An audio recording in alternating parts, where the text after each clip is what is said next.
మనలను బలపరచును. సమృద్ధి అయిన ప్రభుని జీవం సమృద్ధిగా మనలను బలపరచును. అలసిన హృదయాలకు ఇది సమృద్ధి జీవం. విరిగిన హృదయాలకు వాక్యామృత జీవం. ఓ నేస్తమా వీక్షించుమా యేసులో సమృద్ధి జీవం. ఓ నేస్తమా వీక్షించుమా యేసులో సమృద్ధి జీవం. యేసులో సమృద్ధి జీవం. యేసులో సమృద్ధి జీవం. యేసులో సమృద్ధి జీవం. యేసులో సమృద్ధి జీవం.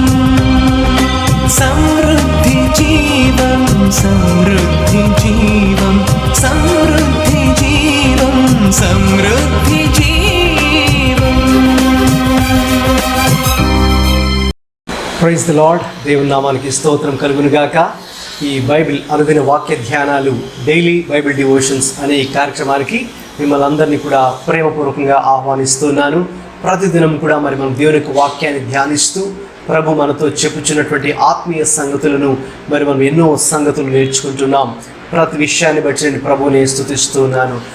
ఈ దినాన్న మనము ఈ యొక్క వాక్య ధ్యానంలో మార్కు సువార్త 10వ అధ్యాయాన్ని మనము ధ్యానం చేసుకోబోతున్నాం. ఈ యొక్క మార్కు సువార్త 10వ అధ్యాయంలో దేవుడు అనేకమైనటువంటి ఆత్మీయ సంగతులను దేవుడు మనందరి కొరకై సంఘ క్షేమాభివృద్ధి నిమిత్తమై దేవుడు రాయించి ఉన్నాడు. ముఖ్యంగా మనము 14 వచనం నుంచి 16 వచనాల వరకు చూసినప్పుడు అక్కడికి యేసుక్రీస్తు ప్రభు దగ్గరకు చిన్న పిల్లలు తీసుకొని రాబడ్డారు. తద్వారా ఆయన వారి మీద చేతులుంచి వారి కొరకే ప్రార్థన చేయాలనే ఉద్దేశంతో కొంతమంది చిన్న పిల్లలను ప్రభు దగ్గర తీసుకొని వచ్చారు. అయితే అక్కడున్న వారు శిష్యులు వారిని అడ్డగించినట్టుగా ఆటంకపరుస్తున్నట్టుగా ప్రభు దగ్గరకు రానివ్వకుండా వారు చూస్తూ ఉన్నారు. అయితే ప్రభు వారు దాన్ని గ్రహించి ఆయన చెప్పిన మాట ఏంటంటే మార్కు సువార్త 10వ అధ్యాయము 14వ వచనంలో ఈ రీతిగా వ్రాయబడింది. చిన్న బిడ్డలను నా యొద్దకు రానియుడి, వారిని ఆటంకపరచవద్దు, దేవుని రాజ్యము ఇలాంటి వారిదే అని ప్రభు సెలవియడం జరిగింది. అలాగే దేవుని బిడ్డ వలె చిన్న బిడ్డ వలె దేవుని రాజ్యమును అంగీకరింపని వాడు అందులో ఎంత మాత్రము ప్రవేశింపడని మీతో నిశ్చయంగా చెప్పుచున్నానని చెప్పి ఆ చిన్న బిడ్డలను ఎత్తి కౌగలించుకొని వారి మీద చేతులుంచి ఆశీర్వదించను. గమనించండి, పరలోక రాజ్యము ఎలాంటి వారిది అని మనం చూస్తే పరలోక రాజ్యము చిన్నపిల్లల లాంటి వారిదే అని యేసు ప్రభువారు చెప్పడం జరిగింది. అయితే చిన్నపిల్లలు ఏ రీతిగా వారు శుద్ధంగా ఉంటారో, వారి యొక్క ఎటువంటి కల్మషము మనుషుల మీద ఎటువంటి ఈర్ష్య అసూయలు అంటే పెద్దవారు ఏ రీతిగా కలిగి ఉంటారో అటువంటివి ఏవీ లేకుండా ఏ రీతిగా చిన్నపిల్లలు మంచి కల్మషముతో ఒకవేళ వారు ఏదైనా గొడవాడుకున్నా కొట్టుకున్నా వెంటనే నిమిషాల్లోనే దాన్ని మర్చిపోయి మళ్ళీ కలిసిపోయి మళ్ళీ ఆడుకుంటూ హృదయంలో ఎటువంటి కల్మషము లేకుండా చిన్నపిల్లలు జీవిస్తారో ఆ రీతిగా ప్రభువారు చెప్పారు కదా. పరలోక రాజ్యము అలాంటి వారిది.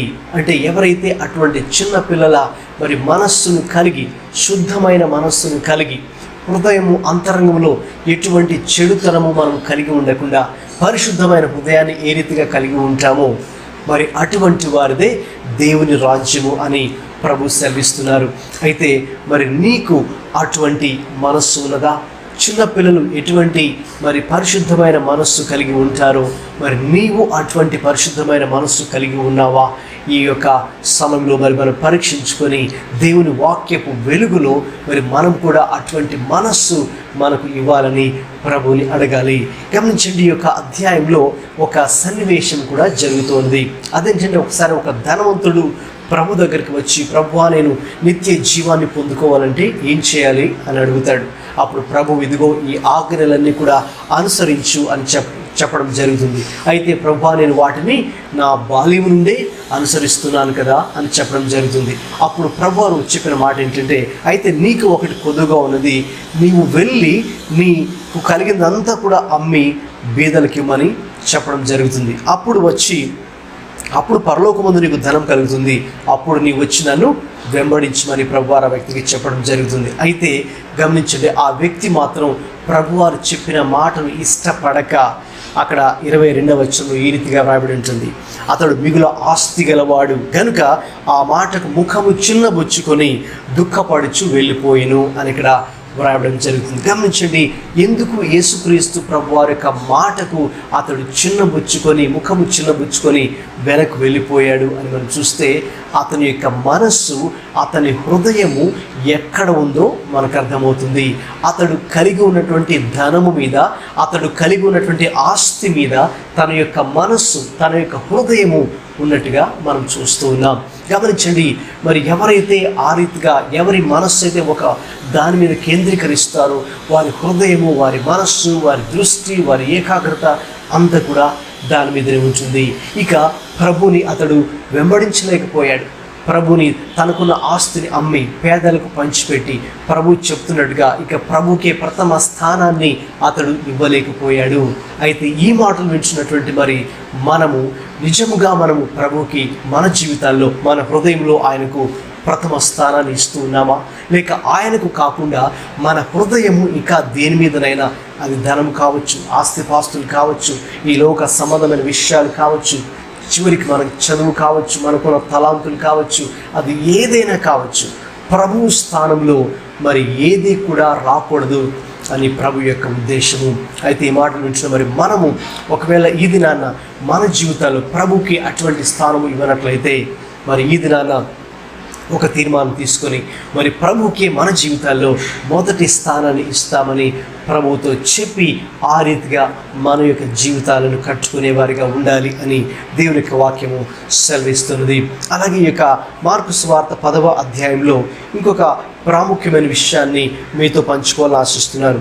ఒకసారి మరి పేతురు, యేసు ప్రభు యొక్క శిష్యులలో ఒక శిష్యుడైన పేతురు ప్రభు దగ్గరకు వచ్చి, ప్రభువా, మేము సమస్తమును విడిచిపెట్టి మిమ్మల్ని వెంబడించాము కదా అని అడుగుతాడు. అంటే ఆయన ఉద్దేశం ఏంటంటే, ప్రభువా, మేము మిమ్మల్ని వెంబడిస్తున్నాం కదా, సమస్తము విడిచిపెట్టాం కదా, మా యొక్క వృత్తి విడిచిపెట్టాం, అన్ని విడిచిపెట్టి మిమ్మల్ని వెంబడిస్తున్నాం కదా, మరి మాకేం వస్తుంది, మాకేం లాభము, మేము ఏదైనా మేలు పొందుకుంటామా కదండి. చాలామంది ఈ రోజుల్లో కూడా మరి అలాగే మాట్లాడుతుంటారు, మేము ప్రభుని నమ్ముకున్నా, మరి మాకేమొస్తుంది అని ఆలోచిస్తుంటారు.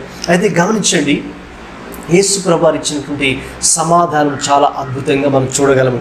ఇక్కడ మార్కు సువార్త 10వ అధ్యాయంలో 29-30 వచనాల్లో యేసు ప్రభువారు పేతురు అడిగినటువంటి ఆ ప్రశ్నకు సమాధానం ఇక్కడ మనం చూస్తున్నాం. మరి ప్రభువారు ఏమన్నారంటే, మరి నా నిమిత్తము, లేక సువార్త నిమిత్తము, లేక దేవుని రాజ్యం నిమిత్తము నీవు అన్నదమ్ములనైనా, ఇంటినైనా, అక్క చెల్లెండ్రైనా, మరి తల్లిదండ్రులైనా, పిల్లలనైనా, భూములనైనా, దేనినైనా మరి విడిచిపెట్టిన వారికంట దేవుడు ఈ లోకంలో నూరంతలు ఆశీర్వాదాన్ని ఇస్తాడు. అలాగే పరమందు కూడా ఆయన నిత్య జీవాన్ని ఆయన బహుమానముగా, ప్రతిఫలముగా ఆయన మనకు అనుగ్రహించే దేవుడై ఉన్నాడు. దేవునికి స్తోత్రం. గమనించండి, ఒకవేళ నీవు నీ జీవితంలో యేసుక్రీస్తు ప్రభువుని అంగీకరించడం కొరకై, యేసుక్రీస్తు ప్రభువుని నీవు వెంబడించడం కొరకై ఏదైనా నీవు విడిచిపెట్టినట్టయితే, లేక త్యాగం చేయాల్సి వచ్చినట్టయితే, లేక ఒక అవమానం గుండా వెళ్ళాల్సిన పరిస్థితులు కనుక ఉంటే, లేక కొన్ని ప్రతికూల పరిస్థితులు ప్రభు కొరకై, ఇక దేని కొరకై కాదు కానీ ప్రభు కొరకై, ఆయన సువార్త కొరకై, ఆయన రాజ్యం కొరకై ఒకవేళ నీవు అటువంటి ఇబ్బందులు ఎదుర్కొంటూ ఉంటే, అయ్యో ప్రభువా, మరి నేను కూడా మీ కొరకై ఇది వదులుకొని వచ్చాను కదా అని నీవు కూడా ఒకవేళ పేతురు వలె నీ హృదయంలో ప్రశ్నిస్తూ ఉంటే, ఈరోజు ప్రభు నీతో మాట్లాడుతున్నాడు. ఆయన ఏం చెప్తున్నాడు తెలుసా? ఇదిగో నీవు నా కొరకై ఈ కార్యం చేశావు కదా, నా కొరకై ఇది త్యాగం చేశావు కదా, నా కొరకై ఇది విడిచిపెట్టుకొని వచ్చి నన్ను వెంబడిస్తూ ఉన్నావు కదా, నన్ను సేవిస్తూ ఉన్నావు కదా, నన్ను ఆరాధిస్తున్నావు కదా. అయితే గమనించు, ఈ లోకంలో నూరంతల ఆశీర్వాదాన్ని నేను నీకు ఇస్తాను. అనగా నీకు ఏ యొక్క అవసరమైతే ఉన్నదో ఈ భూమి మీద ఆ ప్రతి అవసరము కూడా ఇక నేను చూసుకుంటాను. నేను నీకు సహాయం చేస్తాను, నేను నిన్ను ఆదుకుంటాను, నేను నిన్ను నడిపిస్తాను.